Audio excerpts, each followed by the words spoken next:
Welcome to another episode of For the Love of Chiropractic. I'm your host, Dr. Robert Freeman. I've been in practice for over 30 years, and I continue to work in a $1 million practice that I built, ran, and sold. I've taught, lectured, and coached our profession, and helped so many chiropractors build the practice and the life of their dreams. And now, I want to help you do the same. So here's today's show. Today we're going to talk about something that some people absolutely love, in fact, are in love with, and other people are absolutely scared to death of, or even afraid to talk about, and don't even want to think about it. This thing that we're going to talk about is sometimes considered a taboo subject and isn't discussed in polite company, and it's even talked about in the Bible. But today, we're going to spend time talking about money. So let's handle the Bible aspect of money first. A lot of people say, well, the Bible says that money is the root of all evil, but that's not what it says. If you read the book, it says the love of money is the root of all evil. The evil comes from the love of money, the objectification of the money, the fact that they just want more money.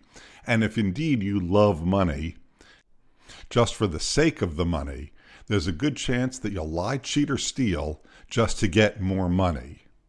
But if you're providing loving, honest, caring, wonderful service to humanity, you deserve to be paid a fair wage for providing outstanding care or services to people.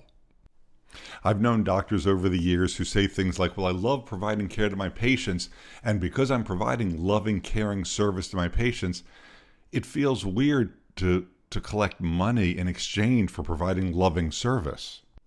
And when this comes up when I'm working with a private client, I tell the story of the yellow sweater. The story of the yellow sweater is about a doctor who's in their office taking care of their patients. And there's a wonderful woman who comes in who needs continuing care, and she's doing well. And she says to the doctor, I can't afford to pay you any longer, doctor. I'm terribly sorry. And the doctor's frustrated and he's not sure quite what to say. And the doctor looks down and he sees that the woman is knitting. He says, well, what are you knitting? And the woman says, well, actually, I'm making a sweater. I have this pattern and I just love making these sweaters. The doctor thinks for a minute and he says, well, you're doing great with your care and I hate to see you go backwards. So I'll tell you what, could you make me a sweater? I'd love to have one of your yellow sweaters. She says, well, that'd be fine.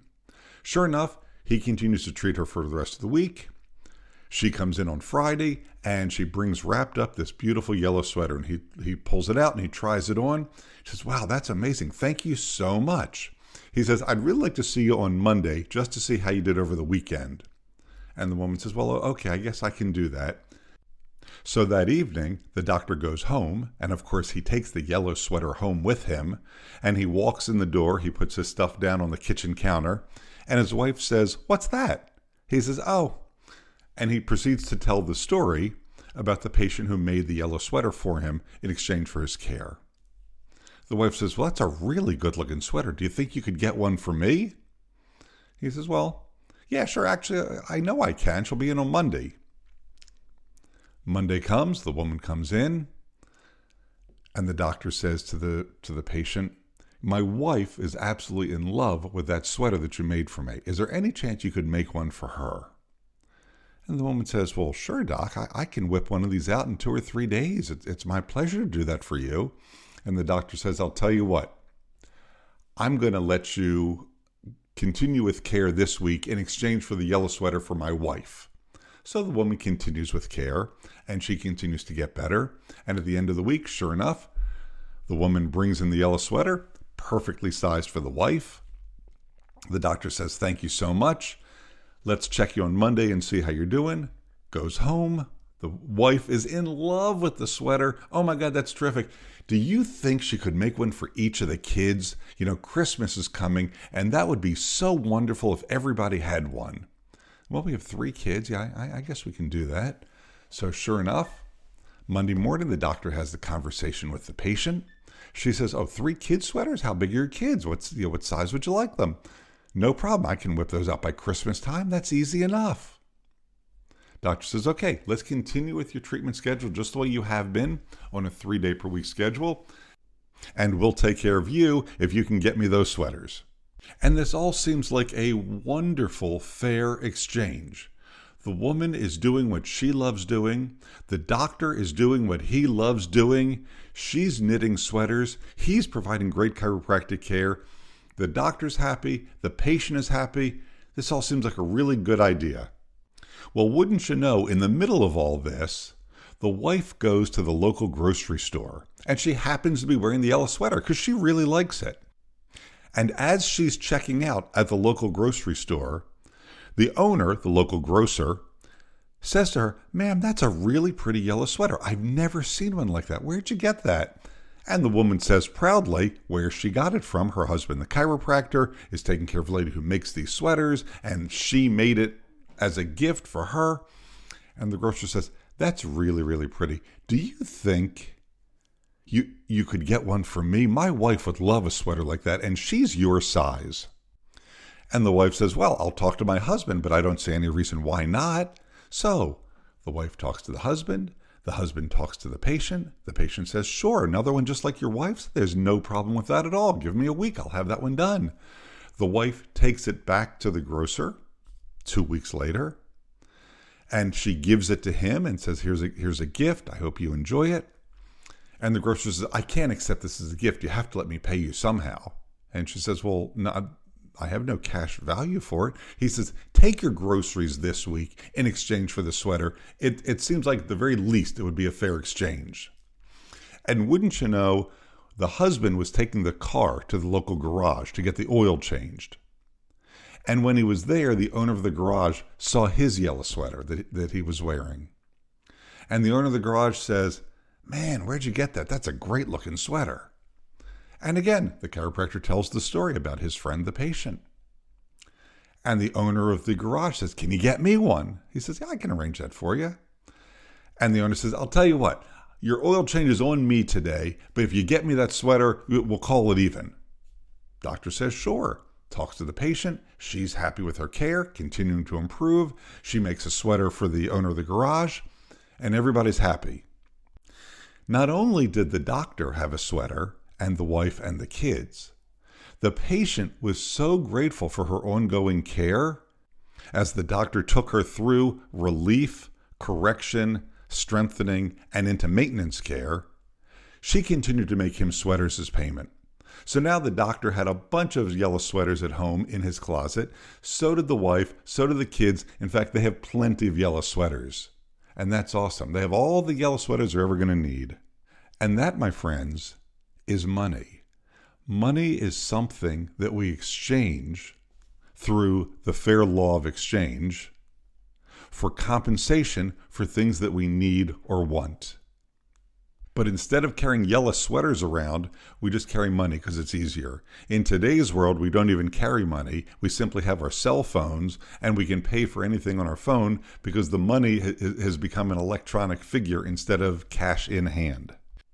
Because the law of fair exchange says you provide service. I say provide loving service. Provide wonderful service. And charge a fair fee in exchange for that wonderful loving service you provide to your patients. Because money in and of itself is not good or bad. It just is. It's just like a yellow sweater. It's something you exchange. What's really interesting is something that I learned in a book called The 4 Pillars of Investing, is the origins of money. Where does money come from? Well, money used to be linked to the gold standard, right? You could walk into any bank with a $1 bill, a $5 bill, and get that amount of gold if you wanted it. And what you would do with gold, I have no idea because you needed the money, but fine. So, well, how did gold get to be the thing? Because there's a gold standard. Okay, well, what is the gold standard? If you go back hundreds of years, before gold was the standard unit of currency was a herd of cattle. I don't know how many males and how many females, but a herd of cattle was the standard. And the reason that cattle was the standard is because it could be used for everything. It could feed you. It could clothe you. In a pinch, it could be used to make shelter, shoes, anything else you might need, even transportation. But you sure as heck couldn't carry around a herd of cattle. So a herd of cattle, a certain number, became linked to a gold coin. So now fast forward to today, we don't deal in herds of cattle. We don't deal in gold coins, although you still can purchase both of those things. How do you purchase those things? With cash, with money, green money. Although today we rarely even deal with green money and it's digital currency on our phones. But the rules of wealth and becoming rich and wealthy haven't changed over all the hundreds of years. There's a bunch of standard rules that you've probably heard if you know anything about money, things like pay yourself first, work out a budget and then stay and live within it, get rid of your debt, build an emergency fund, make sure you get your life documents in order, a will and things like that. Make sure you have life insurance. Some people say to use this as an investment. Other people say not to. That's a whole nother topic. I think life insurance should be used to cover the expenses in case of a death, to make sure the mission becomes completed. If you're the primary breadwinner in your family and God forbid something happened to you, would your family be able to continue living and raising the children the way that you would hope that they would be? On the other hand, there are certain types of life insurance that become a forced savings policy. And if you're not a saver by nature, then this works very, very well to force your savings. But when it comes to your financial prowess, as a doctor in practice, you have the opportunity to make a huge sum of money by providing care to lots and lots of patients. And having worked with so many doctors over so many years, the number one thing that I see a young doctor go do as soon as they start to make money is they go buy a new car. And certainly, you don't have to keep driving the beater that you drove through chiropractic school. And you deserve a new car. Okay, I get that. But remember, that car is a depreciating asset. As soon as you buy it, it's worth less money than you paid for it, and it continues to be worth less and less and less. So buy something sensible until you have so much money that spending a lot of money on a car doesn't seem to matter. This philosophy of buying the car you need as opposed to the car you can actually afford extends beyond just cars. One of the fastest ways to grow your wealth, and there's a difference between rich and wealth, and we'll talk about that in a few minutes. One of the fastest ways to grow your wealth is as your income increases. Don't continue to raise your standard of living to match it every single time. You're living a very comfortable lifestyle. You're in an apartment, you're in a townhouse, you're living and doing okay. As the money starts to roll in, don't be in a rush to spend that and buy the new house, buy the new car. Let the money stack up. Let your income continue to increase. Accelerate and pay down your debt. Get out of debt as fast as you can. And by doing that, you'll become wealthier a lot faster. There's a saying about debt and interest. One of my favorite sayings, and it was taught to me by someone who made all of his money in the insurance and investment business. People who understand interest earn it. People who don't understand interest pay it. Which side of that equation are you on? Are you earning interest, money in the bank and investments, or are you paying interest on your credit cards, on your student loans, on your mortgage? And that interest, while it doesn't seem like a lot, it's extra money that's on one side of the equation or the other. And I would rather that money be on your side of the equation, on my side of the equation, not on the other side of the equation. Do I think you should live in a small house or a small apartment your entire life? No, of course not. I think as your income rises, and anybody, any accountant, any financial planner would look at it and say, oh my God, you can easily afford that. You're in the right place because your wealth is accumulating. So let's talk about the difference between being rich and being wealthy. It's been said that rich is the money that you spend. In both cases, you're making enough money. You're making, quote, a lot of money, unquote. But if rich is the money you spend, Wealth is the money that you have. Wealth is financial power. Wealth is potential energy. And as you continue to earn more and more money and save and invest more and more money and pay off and having paid off loans and debts, that wealth, that financial power, that potential energy that you keep putting into the account grows and grows and grows. Like a spring that's being wound up. It gets stronger and stronger and stronger. And there's more and more power behind it and more things that it can do. And I don't think that that should be stored forever. I think you put away a fair amount, 15 or 20% of every paycheck, of every dollar that you ever make. And at some point in your life, you'll look at that because money grows more money. And you'll go, wow, I've become wealthy. And you can do anything you want to do. Don't ever raid the account prematurely and say, well, I'll pay it back later. Because not only have you spent that money down, you've also lost the potential growth that the money has by growing itself. Talking about money with a client one time, and he said to me, you mean so you want me to work and make all this money and never spend any of it? And I said, well, not exactly. There's a concept that I call the money machine. Your life is a money machine. Well, what do I mean by that? A money machine is a machine that makes money. Well, that makes sense. Imagine your practice. No, your life is a money machine. You're doing what you want to do, the way that you want to do it. And the byproduct that it spits out at the other end is money. When you exercise, maybe you want to be in better shape. Maybe you want to be able to run a marathon. Maybe you want to lift weights and have a great body. Those things are all great. When you do your exercise, is the purpose of your exercise so that you create more carbon dioxide? I exercise really, really hard and I love the exercise. And man, I can't believe how much carbon dioxide I'm pumping out. No, the carbon dioxide is a byproduct of the exercise that you're doing. You love the working out. You love the lifting the weights. You love going to the gym. You love the good sweat that you get. I totally understand that. The carbon dioxide is just a byproduct. And just like falling in love with chiropractic, your job, helping people live a healthier life, longer, better, is your job. When you fall in love with that process, the money just starts to pile up. I know a doctor that once told me he was having so much fun in practice, he didn't have time to go to the bank to take the checks that the accountant was writing him out of his practice to deposit them. He just would say, I'm having so much fun seeing patients and helping so many people.